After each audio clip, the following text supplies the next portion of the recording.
Occasionally, you might provide goods and or services to a vendor in exchange for items that you purchase from them. We're going to step through doing those type of trades without affecting your bank account. You'll first want to enter the sales invoice just like you normally would. So in our example, Chuck Adams is going to purchase some bike tours from us, and in exchange, he's going to do some plumbing repair that we need.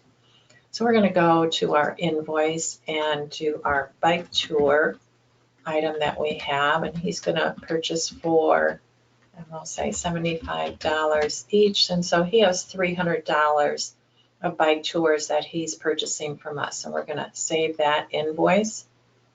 What we're going to do next is create a cash account called Exchange that will represent these trades where we're going to be paying the receivable and paying the payable through an Exchange cash account rather than our regular bank account. So you're going to go up to Setup and then Accounts and Accounts again. Click your New button. And we're just going to call this Exchange.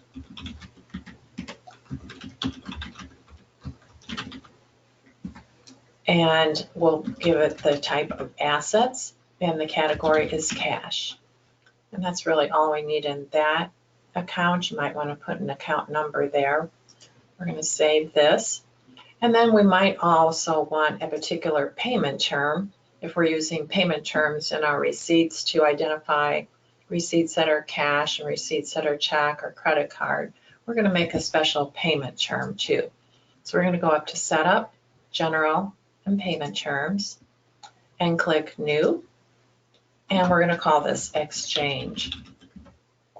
And the type for this one will be Other, because it's not cash, it's not a check, and we're going to identify it back to this Exchange bank account that we created, and save that.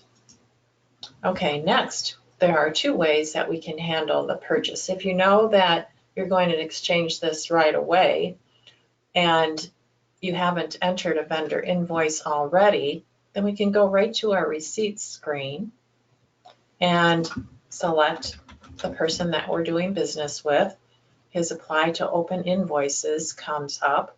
We're going to change the bank account up at the top, not to our normal cash and bank, but to our Exchange bank. And now this entry won't come into our regular cash account when we're doing our bank reconciliation. It'll just be in this Exchange cash account, which will be zero because the net effect of the sale and the purchase will be zero. We're going to leave our amount over at the right, zero, and we can pick that payment type that we just created called Exchange, and that'll identify this payment when we're looking at cash entries. And now we can apply to our open invoices. So here's our invoice that we did for the $300, and we could pay that. If he were purchasing something, or if we were purchasing something from him that wasn't the full amount, that we could pay a portion of this, whatever will equal the values between the two, the purchase and the sale. But in this case, we're going to just pay all. Click OK.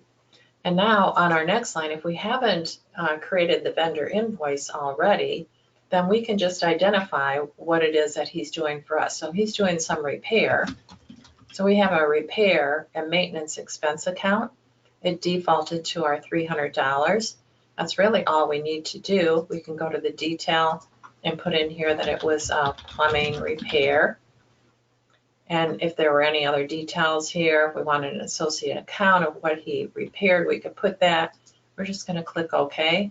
The total amount is zero, and we'd be ready to save this transaction. That would clear the open receivable for the bike tours that he purchased from us, and record the repair that expense that he did to offset that.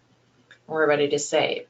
If this were the case that you wanted to put it in as a vendor invoice, then we would just, at this point, go ahead and record this particular amount to our bank account for the open invoice and to the exchange and save that to the $300.